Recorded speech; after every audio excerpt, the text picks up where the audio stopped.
आता नवी मुंबईच्या राजकारणामधून एक महत्त्वाची बातमी. नवी मुंबईमध्ये राष्ट्रवादी शरदचंद्र पवार पक्ष आणि मनसेचे सूर जुळलेले आहेत. मैत्रीपूर्ण लढतीसाठी दोन्ही पक्ष आग्रही आहेत.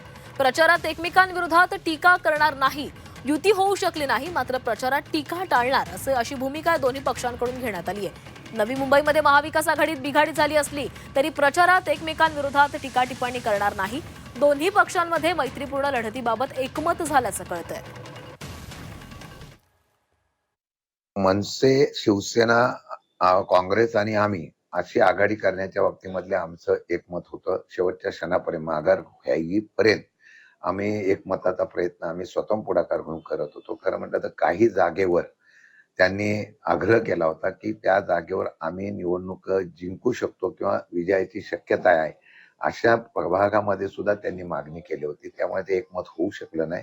मग शेवटी त्यांनी निवडणुका लढवण्याचा स्वतंत्र निर्णय घेतला. परंतु आम्ही जिथे जिथे त्यांचे उमेदवार नाहीत तिथं त्यांनी आम्हाला मदत करावी, जिथं आमचे उमेदवार नाहीत तिथं त्यांना मदत करायची, अशा प्रकारचं एक धोरण आम्ही समझोता म्हणजे समजूतपणाने आम्ही केलेला आहे.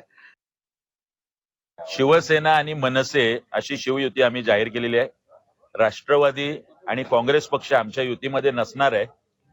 जागा वाटप असेल किंवा अनेक जागांवरती रस्सीखेच असेल, दोनही कार्यकर्ते हे अत्यंत तुल्यबळ होते. त्यामुळे ही युती होऊ शकली नसली तरी शिवसेना, मनसे म्हणून आमचे पहिल्या क्रमांकाचे शत्रू निश्चितपणे नवी मुंबईमध्ये शिंदे सेना आणि भारतीय जनता पक्ष असणार आहे. कोणतीही टीका राष्ट्रवादी आणि काँग्रेसवर महाराष्ट्र नवनिर्माण सेना आणि शिवसेनेकडून आम्ही निश्चितपणे करणार नाही आहोत. राष्ट्रवादी काँग्रेसची जरी युती असली आणि आमची जरी युती असली तरी तिथे समन्वय साधून सुद्धा जर आम्हाला काही लढत द्यावी लागली तर नक्की आम्ही त्याचं स्वागत करू.